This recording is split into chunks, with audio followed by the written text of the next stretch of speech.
आणि पुढे सुद्धा पावसासंदर्भातली अपडेट. मुसळधार पावसामुळे नालासोपारा परिसराचं बरंच नुकसान झालेलं आहे. बऱ्याच घरांचं नुकसान झाल्याचं कळतंय. काही घरांमध्ये गुडघाभर चिखल साचलेला आहे आणि घरातील इलेक्ट्रॉनिक उपकरणांसह जीवनावश्यक वस्तूंचंही बरंच नुकसान झालंय. पाऊस ओसरला तरी सुद्धा नागरिकांना चिखल आणि साचलेल्या पाण्याचा सामना करावा लागतोय. घरांची साफसफाई करावी लागते.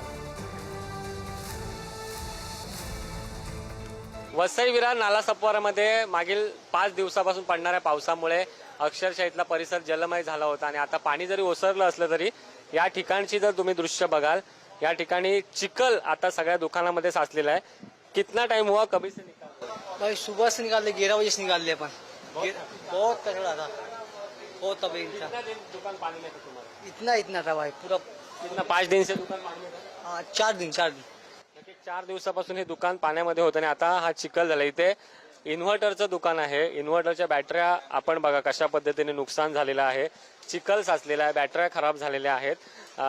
या दुकानाचे मालक आपल्यासोबत आहेत. काय अवस्था सध्या इथली? पूर्ण खराब झाला माल, मटेरियल पूर्ण, आणि 3 फीट पाणी गेलेलं शॉपमध्ये. बॅटरी पूर्ण खराब झाली. हा, पूर्ण बॉक्सेस खराब झालेत. म्हणजे बॅटरी, इन्व्हर्टर आम्ही वरती ठेवलेले आहे, बॅटरीच्या खालचे बॉक्सेस खराब झाले. तरी कितीचं नुकसान अंदाजे झालं? झालं असेल आता एक 60-70 हजाराचा.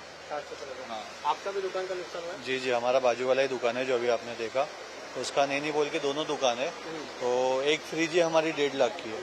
फ्रिज खत्म हुआ? हाँ, सारे जितने भी इलेक्ट्रिक आइटम है सारे में पानी घुस गया, सब खराब क्या हो चीज का आपका दुकान है? गया. फास्ट फूड का है. फास्ट फूड का. हाँ. 5 दिन से दुकान बंद है. 5 दिन से दुकान बंद है, पानी है ना, धंधा हो रहा है, कंटिन्यू पानी है. जैसे टेम्पो आता है पूरा पानी अंदर हो जाता है. 4 बार साफ कर चुके हैं, अभी तक वही हो रहा है.